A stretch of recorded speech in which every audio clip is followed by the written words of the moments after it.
Mungkin ada teman-teman atau yang nonton video ini masih bingung atau masih belum memahami apa itu return investasi, terutama pada saham. Karena saya seringkali ngelihat komen di video-video saya atau pertanyaan atau mungkin ya celetukan atau ya sekedar pertanyaan dari teman-teman saya sendiri. Misalkan pertanyaan seperti ini ya, kalau rutin beli saham terus itu namanya bukan kupon dong? Ya agak heran sih dengan pertanyaan ini, tapi it's okay. Nanti akan kita bahas di video ini. Lalu ada juga pertanyaan, gimana kita bisa dapat keuntungan kalau sahamnya nggak dijual tiap tahun? Tiap profit nggak kita jual? Ada yang nanya kayak gitu. Dan juga ada yang nanya, berarti return dari saham itu adalah dividen yang kita dapatkan? Ada yang nanya begitu. Dan juga ada yang nanya, dari mana kita dapat keuntungan dari investasi saham? Dan juga pertanyaan-pertanyaan lain terkait dengan return ini. Tenang saja, akan saya jawab di video ini. Tetapi seperti biasa, sebelum masuk ke pembahasan, disclaimer terlebih dahulu.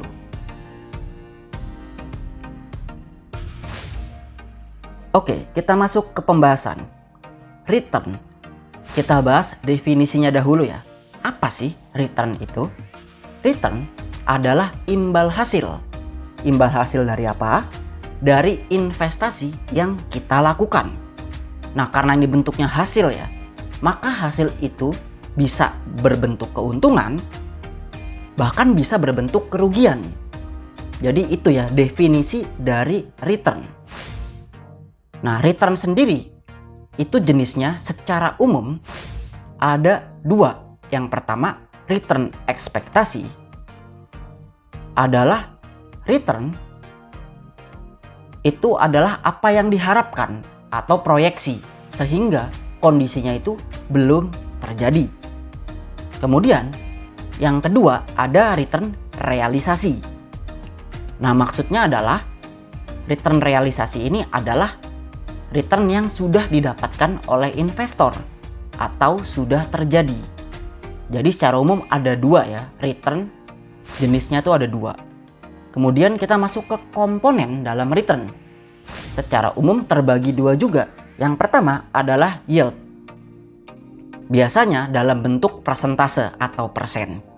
Persentase dari mana? Dari jumlah investasi yang kita lakukan. Biasanya ini berbentuk bunga atau dividen atau kupon. Tapi kupon juga bunga sebenarnya ya. Kemudian komponen yang kedua adalah capital. Nah, capital ini adalah selisih nilai investasi pada saat sekarang dibanding pada saat awal kita lakukan investasi. Nah, kalau sekarang itu nilainya lebih tinggi atau naik, maka itu adalah capital gain. Tapi kalau sekarang saat ini kondisinya itu lebih rendah dari awal kita investasi, maka itu namanya adalah capital loss. Jadi itu ya, ada dua komponen dalam return. Sehingga kurang lebih seperti itu ya terkait dengan return, jenis dan juga komponen pada return.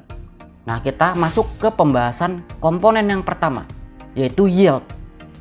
Nah, yield ini, prinsip dasarnya dari yield itu adalah kita harus pegang terus investasinya atau hold terus.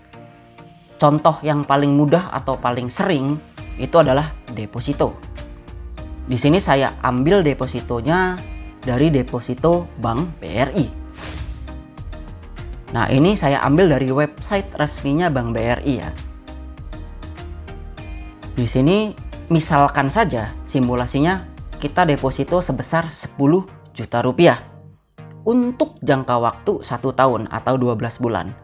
Maka suku bunga yang kita dapatkan adalah 3%.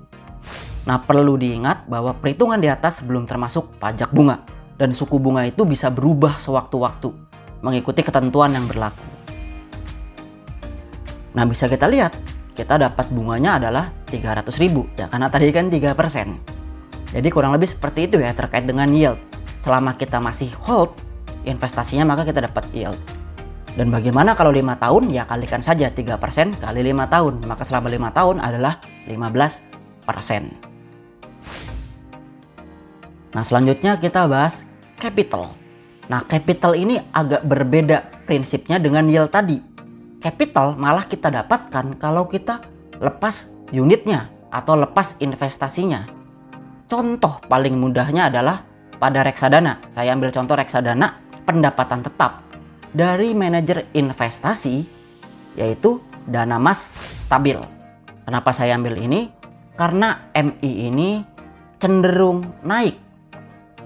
Bisa dilihat ya kecenderungannya, dan return yang didapat pun cukup relatif besar, 5,65% per 1 tahun. Nah, sehingga kalau kita investasi dengan nominal yang sama, yaitu 10 juta rupiah, untuk jangka waktu 5 tahun, maka estimasi investasi kita bertumbuh menjadi 13,8 juta atau kurang lebih 38% ya. Nah, tetapi perlu kalian ingat, seperti yang saya sampaikan, return ini tidak bisa direalisasikan kalau reksadananya tidak kita lepas atau tidak kita jual. Makanya sekedar di atas angka aja, di atas aplikasi. Tidak hanya pada reksadana ya, ini juga berlaku pada instrumen seperti emas, perak, atau juga instrumen lain yang sifatnya itu berbentuk unit dan capital. Maka capital gain-nya nggak bisa kita dapatkan kalau unitnya nggak kita jual atau nggak kita lepas. Kurang lebih seperti itu ya terkait dengan capital. Nah, sekarang kita masuk nih pada instrumen saham. Kenapa saya suka saham dan saya juga bikin channel ini? Karena pada instrumen saham itu bisa memberikan kedua komponen return tersebut, baik capital maupun yield. Contohnya saja pada saham Bank BRI. Ini cuma contoh saja ya sebagai sarana edukasi. 5 tahun lalu harga saham BRI ada di angka 3063. Kalau saja di Juni 2018 kita beli 10 juta, angkanya sama ya, 10 juta juga, maka kita dapat 32 lot atau 3.200 lembar saham BRI. Bisa kita lihat, BRI itu setiap tahun rutin membagikan dividen, tidak pernah absen atau tidak pernah bolong bagi dividen. Nah, sudah saya rangkumkan, maka sejak kita invest pertama kali sampai dengan per tanggal hari ini, yaitu durasi 5 tahun ya, kita dapat yield di 2019 yaitu 4%, 2020 5%, di 2021 turun ke 3%. Tapi seturun-turunnya itu nilainya setara dengan yield deposito yaitu 3%. Kemudian di tahun selanjutnya 6% dan di tahun selanjutnya 9%. Sehingga total dividen selama 5 tahun yang kita dapat adalah 2,7 juta rupiah. Atau kalau mau kita presentasekan setara dengan 28% dari investasi kita sebesar 10 juta rupiah. Maka bisa kita lihat yieldnya lebih tinggi dari deposito. Ya dong, karena 28% 5 tahun dan per tahunnya pun lebih tinggi dari deposito. Dan bukan hanya yield, per tanggal video ini dibuat, harga BRI ada di 5.425. Maka secara capital kita pun mengalami kenaikan sebesar 77%. Sehingga yield dapat, capital gain juga dapat di saham. Tetapi perlu diingat, untuk saham-saham yang rutin membagikan dividen. Saya sudah pernah bahas terkait dividen, videonya bisa dilihat di deskripsi ya. Jadi begitulah keuntungan dari saham, bisa memberikan kedua komponen. Namun perlu diingat, pemilihan sahamnya juga harus tepat. Pilih saham yang EPS-nya terus bertumbuh dari tahun ke tahun. Nah, lalu kita masuk ke poin ini. Jadi, apa kaitannya dengan compound interest? Return ini ya, kaitannya apa sih dengan compound interest? Nah, itu kita ambil contoh pada reksadana tadi ya. Di sini kan dia dapat return yaitu 5,65% untuk 1 tahun. Jadi kalau kita investasi sebesar 10 juta, maka di tahun pertama kita dapat return yaitu 10 juta ditambah 5,6% dari 10 jutanya, maka 10,56 juta. Di tahun kedua bukan lagi dari 10 juta, tapi dari 10,56 tadi dikalikan 5,65%. Maka kita dapatkan angkanya itu 11,1 juta. Di tahun ketiga juga sama. Pengalinya bukan 10 juta lagi, tapi sudah 11,1 juta. Jadi tahun ketiga kita dapatkan 11,7 juta. Tahun keempat, tahun kelima, dan seterusnya begitu. Jadi dari di sini kita bisa lihat ya bahwa semakin panjang durasinya itu akan naik terus dari tahun ke tahun. Apalagi kalau kita juga tambah terus tiap bulan atau secara periodik, tiap tahun kita tambah terus investasinya, ya otomatis akan naik terus. Makanya saya heran gitu, ada yang komen atau protes gitu. Ya tahun pertama atau kalau profit udah tarik aja. Aduh, gimana mau bertumbuh investasinya kalau dikit-dikit dijual, dikit-dikit ditarik. Makanya prinsip nabung saham atau investasi jangka panjang yang kita tambah terus ya jumlahnya, itu nggak bisa berlaku kalau mindsetnya masih mindset seorang trader. Dimana untung dikit berapa persen jual, durasi berapa bulan jual. Jadi jual beli. Nah ini dari contoh reksadana.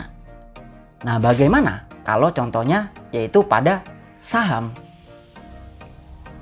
Nah pada saham kita ketahui ada dua komponen return ya, yield dan juga capital. Nah ini contohnya masih sama, sahamnya saham BRI tadi. Ya maka lakukan seperti yang saya bahas juga pada reksadana tadi. Setelah kita beli ya jangan berhenti.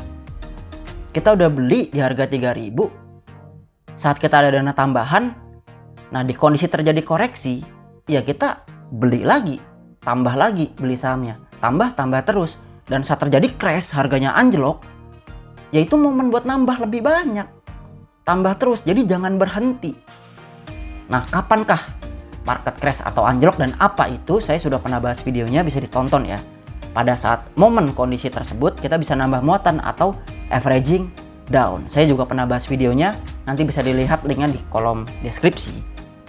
Nah selain itu kita kan juga dapat dividen yang tadi sudah kita bahas ya, secara rutin setiap tahunnya. Nah dividen tersebut kita reinvest kembali buat tambah beli lot sahamnya. Sehingga kalau kita lakukan hal seperti ini, kita beli terus, jumlah lotnya akan semakin banyak.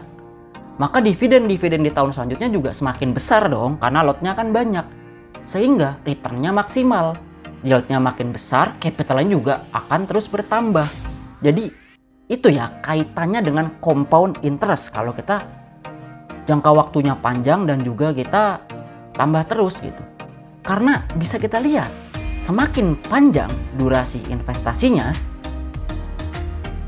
ya otomatis komponya bekerja dengan maksimal. Return yang kita dapat pun semakin optimal. Karena compounding terus ya tiap tahun. Dan apalagi kalau kita tambah terus nominal investasinya. Kita rutin nambah terus, ya kan jadi banyak, ya nggak sih? Ini logika berpikir mudah aja ya. Tapi jangan lupa, kalau investasi itu pakai uang dingin. Supaya kalau terjadi penurunan atau ya terjadi kondisi koreksi atau crash, kita nggak begitu panik, psikologis kita lebih terjaga. Nah, apa sih uang dingin itu? Bagi teman-teman yang belum tahu, bisa lihat videonya di sini terkait dengan uang dingin. Dan dari tadi saya bahas compound. Apa sih compound interest itu? Kalian bisa tonton videonya di sini. Serta video-video lain yang ada di channel ini. Agar apa? Agar kita paham saham.